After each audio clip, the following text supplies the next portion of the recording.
Tonight, you and I need to take a few minutes to celebrate a life well lived, as early Saturday morning, a good friend of mine, Ross Farnsworth Jr., passed away. He was 59. Ross was a bear of a man, 1/3 grizzly, 2/3 Teddy. He could hit a golf ball a mile, and he had a smile that seemed to stretch coast to coast when he was really delighted.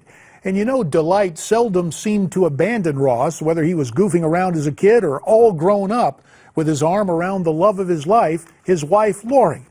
My friend entered this world February 14th, 1956, Valentine's Day to you and me, but also Statehood Day for Arizona, just the 44th anniversary of Arizona becoming our 48th state.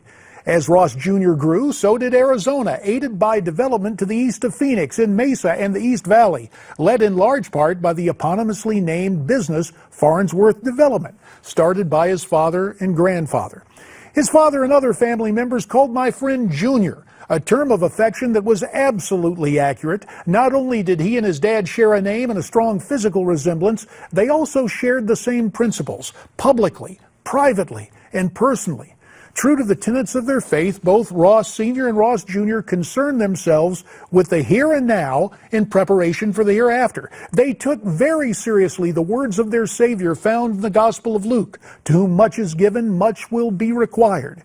They gave of their earthly treasures, but more importantly, they gave their time to their church, to their state, and to those around them. That included considerable involvement in politics. Since his dad first taught high school government before going into business, then served on the Mesa City Council, Ross Jr. had a ringside seat for electioneering all his life. My friend never ran for public office to my knowledge, but he also never ran away from those who sought his support.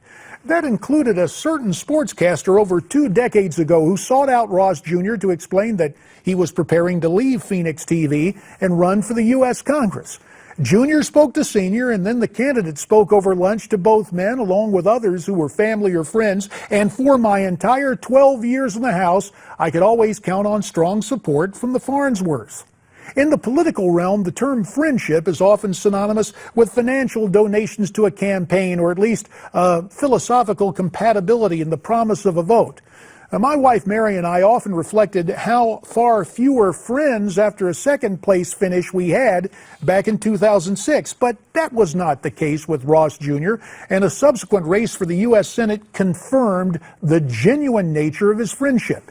You see, Jr. and I didn't exactly see eye to eye on illegal immigration, so it wasn't really a surprise when he, along with friends and family, decided to stick with the incumbent in the 2010 GOP Senate primary in Arizona. But what was a pleasant surprise was the phone call he made to me in the thick of that tough campaign, just to see how all of us at the Hayworth Hacienda were doing.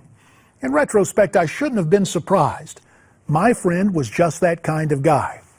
It was during another phone call late last year when my friend shared with me details of his medical diagnosis, and I'm not ashamed to say that I responded in tears. We prayed together during that call, asking for God's healing and mercy, but most of all, His will. At the time, Ross Jr. didn't know if he'd have a couple of weeks or a couple of months. Well, fast forward to a phone call just 6 weeks ago, my friend on the other end telling me how blessed he was to have extra time to spend with his family, to travel, and to treasure this life. Only 2.5 years ago, Ross Jr. led a graveside prayer at the memorial service of his father. And this coming Saturday, someone in his family will do the same for him.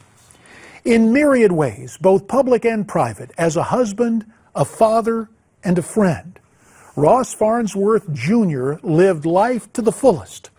So, as he steps into eternity, we don't say goodbye, we just say we'll see you soon, knowing that soon in this life is just a nanosecond compared with what awaits. And that's the way I see it.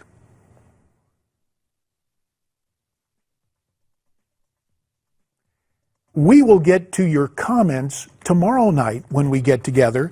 Do you know where to send those comments? Well, let me tell you again. Go to newsmaxtv.com/comments. That'll do it for tonight. Stay brave, stay free, stay tuned.